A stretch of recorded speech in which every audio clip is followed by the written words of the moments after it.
The Newsday continues here on One News Now. I'm Diego Castro.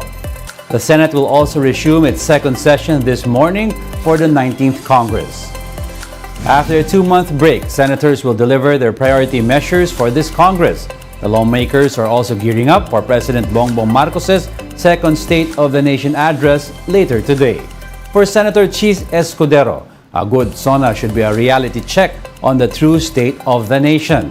Similarly, Senate Minority Leader Coco Pimentel says he wants to hear unfiltered truth in the President's SONA. He hopes that the President will focus on the lack of proper wage, problems in education, employment, and the country's debt. Meanwhile, Senator Bongo wants to hear Marcos Jr.'s plans for pandemic recovery. After their session, the senators will head to the Batasang Pambansa for Marcos Jr.'s SONA, where the President will be welcomed by both Senate President Mig Zubiri and House Speaker Martin Romualdez. Transport Group Manibela went ahead with its scheduled 3-day strike. Manibela hopes that Marcos Jr. will halt the PUV modernization during his SONA speech. Drivers and operators have until December 31 to consolidate and move towards modernization. Meanwhile, transport officials are confident that Manibela's protest will not paralyze PUV operations in the metro. Over 200,000 drivers are allegedly included in the strike nationwide. However, some still choose to ply their routes. Nasama rin kami, may pinabiyahe pa kami. Kailangan kong kumayod eh. Ang dami kong binubuhay, marami akong anak. Kaya hindi ako napasama doon. Magkakalam ko po, sabi ng operator namin, bawal kami kasi co-op kami. Depende po, baka mamaya siguro, hihinto na kami, isang ikot na lang. Here to talk to us about his expectations for President Marcos' second SONA, we have with us on the show political scientist Dennis Coronacion. He's the chair of the USC Political Science Department. Good morning, Sir Dennis.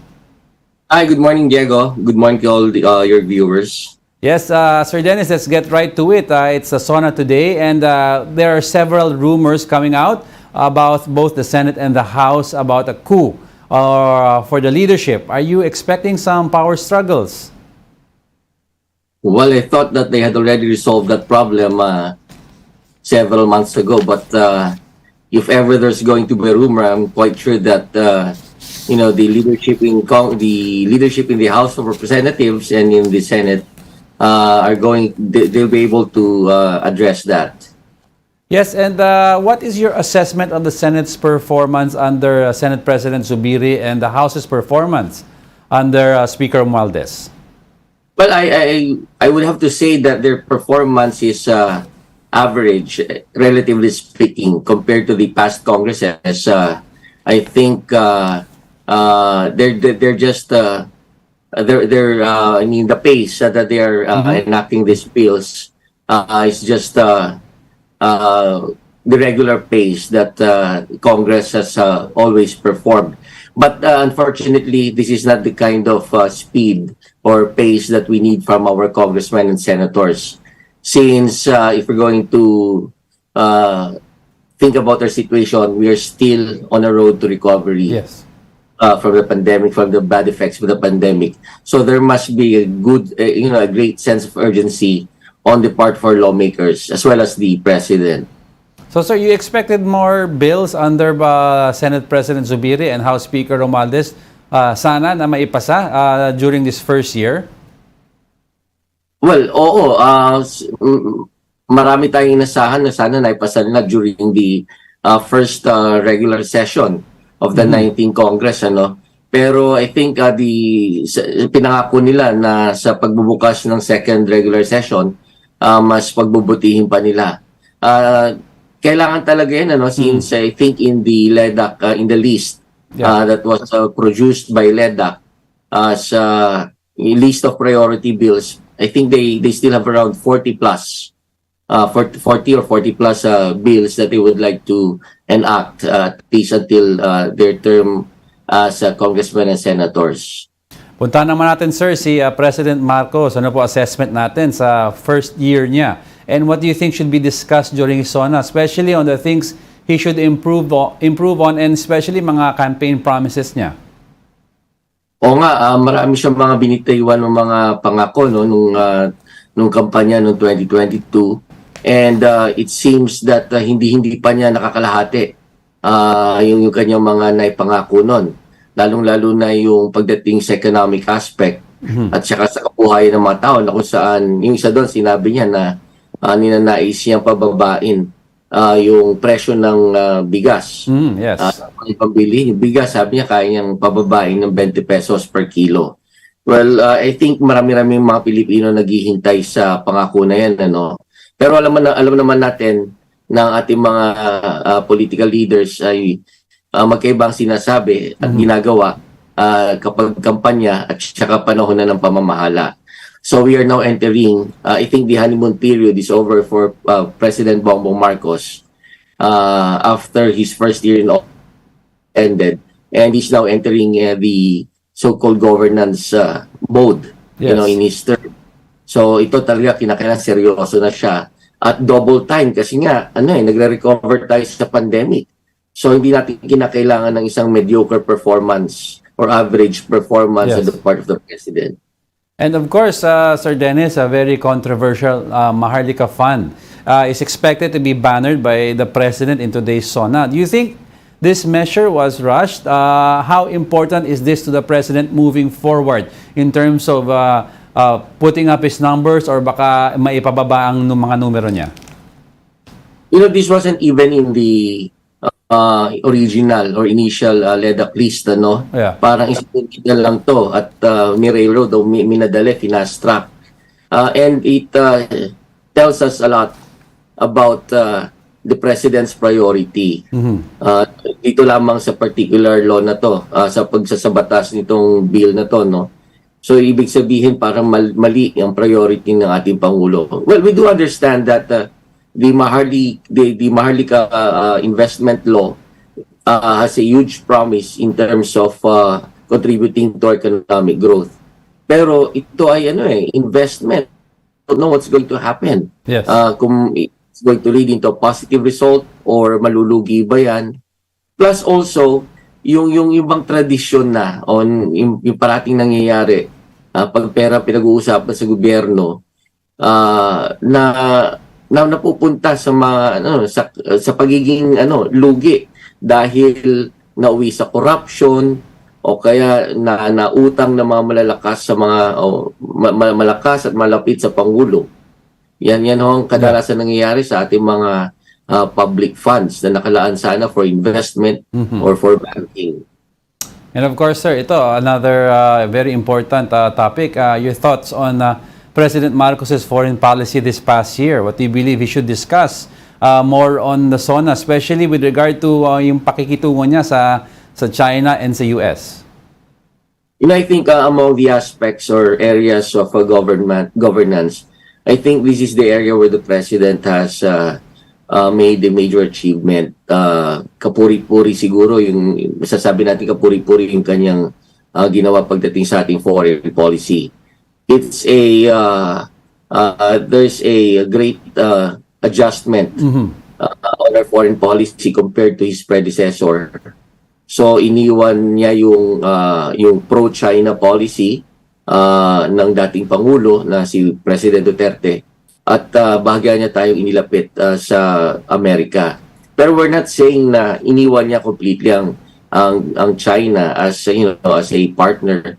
Kundi sinasabi lang natin is that the President has been trying very hard to strike a balance between the two major powers. Tawag dito.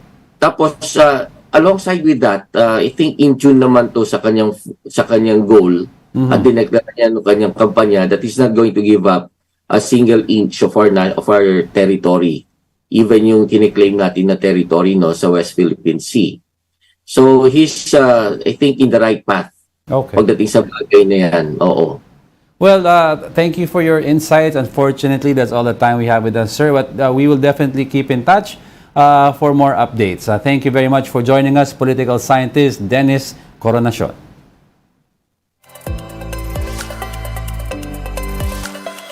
We'll be back for more on One News. Stay tuned.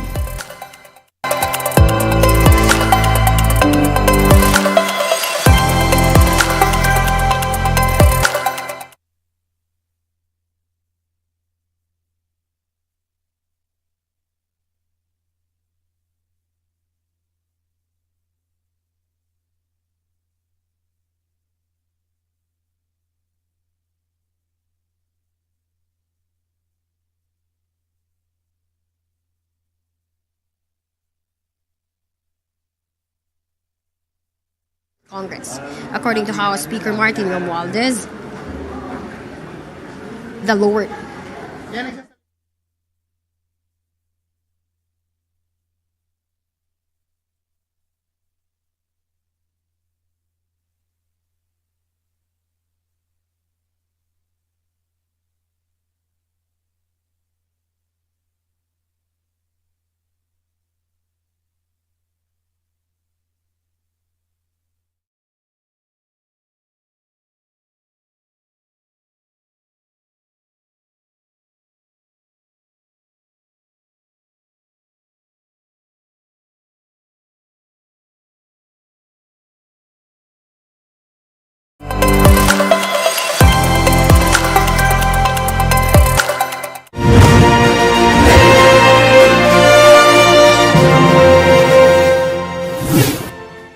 You're still watching One News Now. I'm Diego Castro.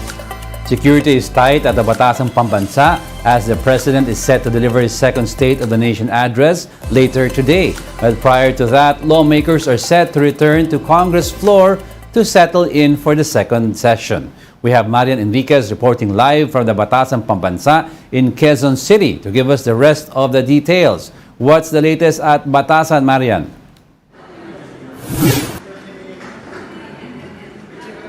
Yes, Diego, the Batasang Pambansa is now all set for President Marcos's second State of the Nation address. But prior to that, the House lawmakers are already here at the plenary for the opening of the second regular session of the 19th Congress. According to House Speaker Martin Romualdez, the lower chamber expects the Budget Department to submit the 5.7 trillion peso National Expenditure Program or NEP for the year 2024. Romualdez vowed to pass the expenditure plan on third and final reading before the Congress goes on break again in October. Meanwhile, Romualdez also says the House is committed to pass 9 of the 44 priority bills of the Legislative Executive Development Advisory Council or LEDAC. This includes the Natural Gas Industry Enabling Law, Philippine Ecosystem and Natural Capital Accounting System Bill, National Employment Action Plan, and establishment of the Department of Water Services and Resources. The House is also looking to pass amendments on the Electric Power Industry Act or EPIRA Law, Anti-Agricultural Smuggling Act, Budget Modernization, National Defense Act, as well as the Unified System of Separation, Retirement, and Pension for Uniformed Personnel. Diego, the session is expected to end by 12 noon to give way for the lockdown and preparations for President Marcos's second State of the Nation address at 4 p.m. Diego. Thank you for those updates. That was Marian Enriquez reporting live from the Batasan Pambansa.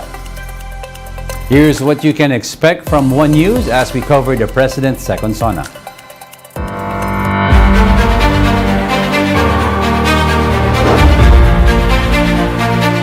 On July 24, President Bongbong Marcos will deliver his second State of the Nation address. Tayo ay nahaharap sa mga problemang kagyat nating mararamdaman at mga hamong pangmatagalan. How did the Marcos administration fare in its first year in office?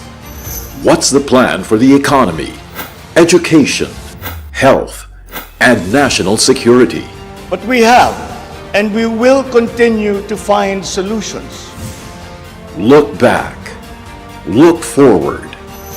The men and women of One News and One PH in full force bring you a blow-by-blow account of this historic event. Seasoned journalists and experts on the economy and politics will help flesh out the President's report. This is the SONA 2023 special coverage. Monday, July 24 at 2 p.m. Catch it only here on One News. All sides, all the time. And those are the top stories of the hour. Join us again at 10:30 a.m. as we continue to monitor the day's biggest stories. I am Diego Castro. We are One News. All sides, all the time.